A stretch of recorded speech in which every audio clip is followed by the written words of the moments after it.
Perkenalkan, nama saya Salsa Blanova dengan NIM 13122000259. Perkenalkan, nama saya Nikita Rafasahara dengan NIM 13112000275. Nama saya Gigermi Fauzan, NIM 13122000276. Perkenalkan, nama saya Rema Sefri Fatrozi, NIM 13122000288. Perkenalkan, nama saya Farah Salsabila Zura Putri, NIM 13122000316. Perkenalkan, nama saya Yanti Permatasari, NIM 13122000330. Di sini saya melakukan wawancara bersama dengan Kak siapa ini? Melin. Oke, Kak Melin, perkenalkan nama saya Salsa Blanova. Di sini Kak Melin pernah dengar nggak sih apa itu umbu ganda? Kayaknya belum deh. Oke, aku jelasin sedikit tentang umbu ganda ya. Umbu ganda itu merupakan kegiatan gotong royong yang dilakukan oleh masyarakat Rwanda dan dilakukan setiap hari Sabtu akhir bulan. Dan hal itu bersifat wajib, dan apabila masyarakat Rwanda tidak melakukan hal tersebut, maka mereka akan mendapatkan sanksi dan denda. Nah, menurut Kak Melin sendiri, gotong royong itu merupakan salah satu cara pemenuhan dalam HAM lingkungan atau enggak? Kalau aku sendiri kayaknya iya. Kalau Kak Salsa? Kalau menurutku juga iya, gotong royong itu merupakan salah satu cara pemenuhan dalam HAM lingkungan, karena kan kita sebagai warga negara mendapatkan hak dalam mendapatkan hidup yang layak, hidup yang baik, hidup yang aman, dan hal tersebut juga tercantum dalam Undang-Undang Dasar 1945 pasal 28H ayat 1 yang menyatakan bahwa setiap warga negara memiliki hak untuk mendapatkan hidup sejahtera, lahir dan batin, bertempat tinggal, serta mendapatkan lingkungan hidup yang baik dan sehat. Nah, jadi menurut kami berdua, gotong royong itu merupakan salah satu cara pemenuhan dalam hak lingkungan. Di sini saya akan wawancarai teman saya. Boleh perkenalan terlebih dahulu, Kak? Saya Lutfi Ambarwati dari Universitas Ciputra. Saya mau mewawancarai sebentar ya. Menurut Anda, apakah gotong royong atau kerja bakti itu merupakan salah satu cara pemenuhan hak asasi manusia? Menurut saya, gotong royong atau kerja bakti termasuk salah satu cara pemenuhan hak asasi manusia. Karena dalam kehidupan sehari-hari di masyarakat sangat diperuntukkan unsur pemersatu. Sebagai manusia yang dikaruniai akal dan hati nurani, hendaknya kita bergaul satu sama lain. Kita bisa terapkan dalam kegiatan gotong royong ini. Oh ya, aku sih setuju juga sama Kak Via ya. Gotong royong itu termasuk salah satu pemenuhan hak asasi manusia, karena hak asasi manusia sendiri telah diatur dan dilindungi oleh konstitusi dalam Undang-Undang Dasar 1945 dan Undang-Undang Nomor 39 Tahun 1999 tentang hak asasi manusia. Nah, dan Pancasila sendiri menjamin kesetaraan hak asasi manusia bagi seluruh warga negara Indonesia, serta memberikan jaminan bahwa penghormatan terhadap hak asasi manusia harus bersifat universal. Terus untuk pemenuhan hak asasi manusia sendiri merupakan tanggung jawab pemerintah. Salah satunya pemenuhan hak dengan meningkatkan persatuan dan kesatuan yang bisa diterapkan dari sikap dan perbuatan kita dalam sehari-hari, seperti contohnya gotong royong itu. Terima kasih. Selamat malam Bapak, perkenalkan saya dari Fakultas Hukum. Sebelumnya dengan Bapak siapa? Saya dengan Dimas Mahardika Sukmara sebagai Sekretaris Ketua PPAD Kabupaten Sidoarjo. Baik Pak Dimas, sebenarnya kami mau menanyakan terkait pendapat Bapak tentang apakah gotong royong itu termasuk dalam pemenuhan hak asasi manusia. Kalau menurut saya gotong royong termasuk pemenuhan hak asasi manusia, terutama di bidang lingkungan hidup. Ya, dengan kita kerja bakti, salah satunya menghidupkan lingkungan lebih baik lagi, dan kebersihan dan udara yang segar dan kebersihan juga. Baik, berarti menurut Bapak gotong royong itu adalah termasuk salah satu pemenuhan hak asasi manusia atas hak lingkungan hidup.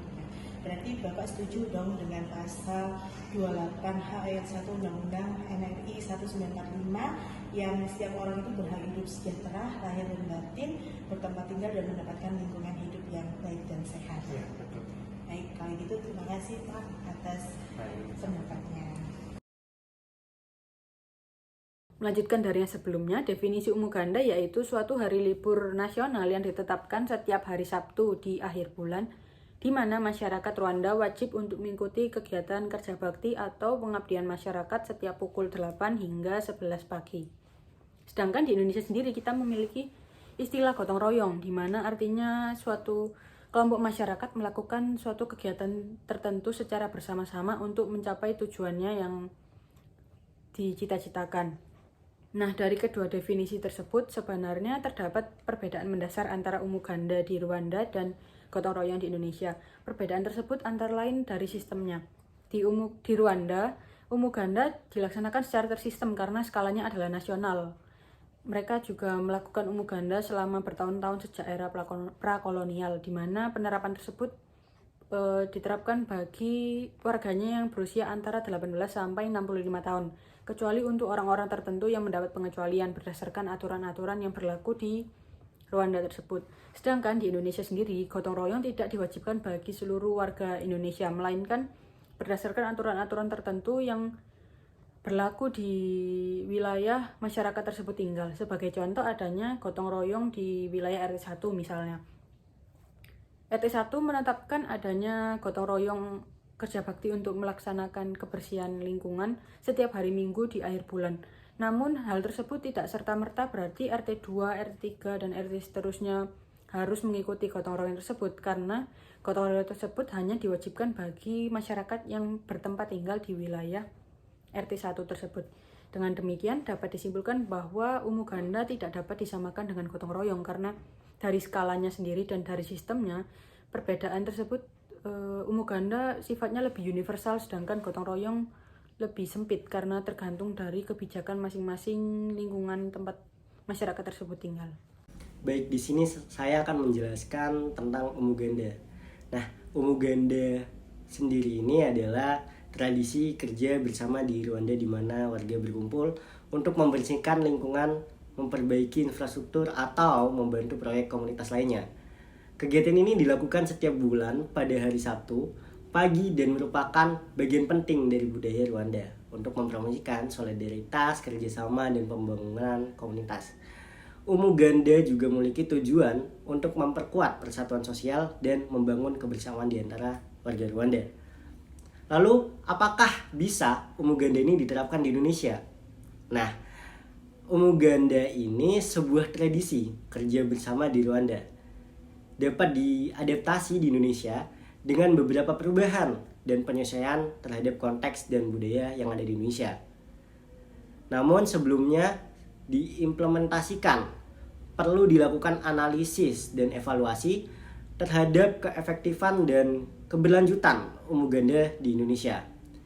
Dalam hierarki peraturan perundang-undangan di Indonesia, Undang-Undang Dasar Negara Republik Indonesia tahun 1945 berkedudukan sebagai dasar peraturan perundang-undangan yang paling tinggi. Dalam implementasi umuganda di Indonesia ini, perlu diadakan perubahan-perubahan yang penyesuaian terhadap peraturan perundang-undangan yang sesuai dengan konteks dan budaya di Indonesia. Perlu juga dilakukan koordinasi dan komunikasi yang efektif antara pemerintah, masyarakat, dan organisasi untuk memastikan keberhasilan implementasi umuganda yang akan ada di Indonesia ini. Di sini saya akan sedikit memberikan kesimpulan dan penjelasan apa yang sudah kelompok kami jelaskan dan sudah menghadirkan narasumber. Intinya untuk narasumber sendiri setuju dengan adanya umuganda atau gotong royong yang dilakukan masyarakat Rwanda pada hari Sabtu akhir bulan, dan apabila tidak dilaksanakan maka dia akan mendapatkan sanksi dan sifatnya itu wajib ya. Untuk umuganda sendiri kalau di Indonesia itu sudah sangat familiar atau sudah pasti ada, namun untuk tingkat rutinnya itu atau tingkat wajibnya itu masih terkadang belum bisa dilaksanakan. Tapi mengingat lagi untuk masyarakat itu menjaga di Indonesia sendiri untuk menjaga lingkungan itu sudah sangat baik, namun terkadang masyarakat sendiri juga lalai akan kebersihan. Contohnya bisa kita lihat terkadang selokan-selokan yang ada di perumahan atau di desa itu masih kurang bersih, Itu salah satu mungkin perhatian yang perlu masyarakat tingkatkan untuk menjaga lingkungan. Lalu untuk menjaga lingkungan selanjutnya bisa juga dengan mengingatkan masyarakat yang mungkin membuang sampah sembarangan, berani menegur apabila membuang sampah sembarangan itu bisa berdampak bagi kerusakan lingkungan kita atau bisa menimbulkan musibah seperti banjir dan lain-lain. Namun untuk gotong royong sendiri di masyarakat itu sudah rutin dilaksanakan, namun untuk tingkat wajibnya itu terkadang masyarakat masih ada beberapa yang tidak mengikutinya karena satu alasan yang tidak bisa ditinggalkan. Namun untuk dendanya terkadang ada juga yang menerapkan denda seperti yang ada di Rwanda itu tadi, ada juga yang tidak menerapkan denda yang seperti Rwanda terapkan ya.